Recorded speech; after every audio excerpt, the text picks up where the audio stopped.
2024 में लोकसभा के चुनाव हैं। केंद्र सरकार का ये आखिरी पूर्ण बजट था। ऐसे में सरकार ने इस बार मिडिल क्लास को साधने की पूरी कोशिश की है। आम आदमी को बजट से सबसे ज्यादा उम्मीद टैक्स में छूट की होती है और अब की बार मिडिल क्लास की वो मांग पूरी होती भी दिख रही है, क्योंकि अब की बार वित्त मंत्री निर्मला सीतारमण ने बजट में नया टैक्स स्लैब पेश किया है, जिसमें खास तौर पर मध्यम वर्गीय परिवारों का ध्यान रखने की बात कही गई है। इसमें सबसे पहले बात ये कि अब 7 लाख रुपए तक की आय पर कोई आयकर नहीं देना होगा। व्यक्तिगत आयकर की नई टैक्स दर की बात करें तो उसमें 0 से लेकर 3 लाख रुपए तक की आय पर कोई टैक्स नहीं लगेगा।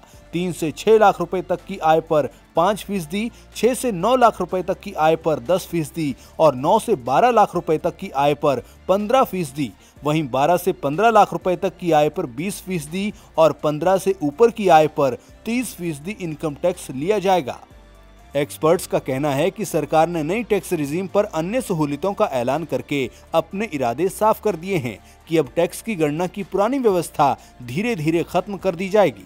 यानी आने वाले कुछ सालों में आयकर अधिनियम की विभिन्न धाराओं के तहत मिलने वाली टैक्स छूट के प्रावधानों को वापस लिया जा सकता है। वित्त मंत्री निर्मला सीतारमण का कहना है कि नई टैक्स रिजीम में 15.5 लाख रुपए और उससे ज्यादा के लिए 52,500 रुपए तक का स्टैंडर्ड डिडक्शन दिया जाएगा। आपको बता दें कि अभी तक 5 लाख रुपए तक आमदनी पर कोई आयकर नहीं देना पड़ता था, लेकिन अब इस कैप को बढ़ाकर 7 लाख रुपए तक कर दिया गया है। नई कर व्यवस्था के तहत अब बेसिक एग्जम्पशन लिमिट 3 लाख रुपए तक कर दी गई है, जो पहले 2.5 लाख रुपए पर थी। इसके साथ ही 6 टैक्स स्लैब की जगह अब सिर्फ 5 टैक्स स्लैब होंगे।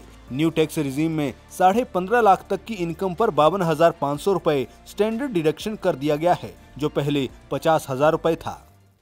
इसी तरह की खबरें और स्टोरीज को देखने के लिए हमारे फेसबुक पेज को लाइक करें, फॉलो करें और यूट्यूब पर हमारे चैनल को सब्सक्राइब करें।